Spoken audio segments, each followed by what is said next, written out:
వాయనాడులో Rahul nomination ఊరేగింపుతోట returning అధికారి కార్యాలయానికి వెళ్లిన రాహుల్ వెంట ప్రియాంక గాంధీ. రైట్, నిన్న రాహుల్ గాంధీ వాయనాడులో నామినేషన్ దాఖలు చేసిండు.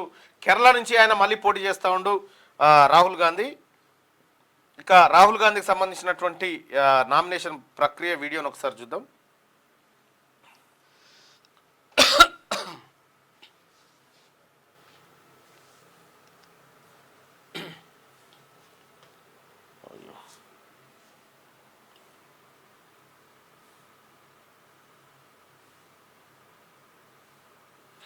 దర్శనం మొగలయ్య గారు నిన్న ఒకసారి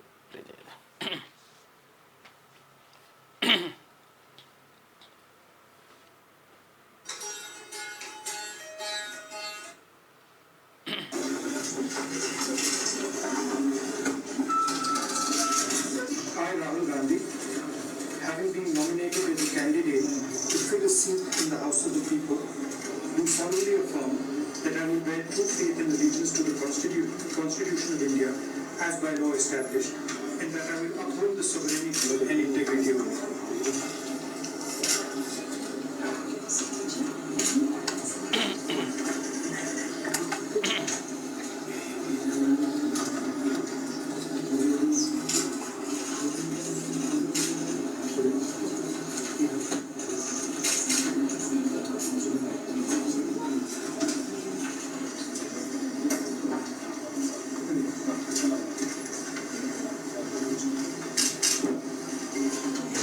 ఓతు చదివిండు, నామినేషన్ దాఖలు చేసిండు నిన్న వాయనాడులో. అలాగే మొగలయ్య దర్శనం మొగలయ్య ఆడేటప్పుడు అంచు సీర పాడేటప్పుడు పట్టు సీర గుండముల కొయ్యేటప్పుడు గురిగింజ సీరే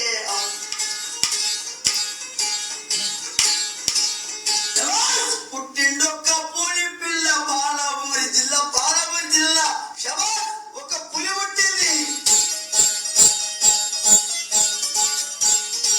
పుట్టిండొక్క పులి పిల్ల పాలమూరి జిల్లాలో అచ్చంపేట తాలూకా కొండారెడ్డి పల్లెకవా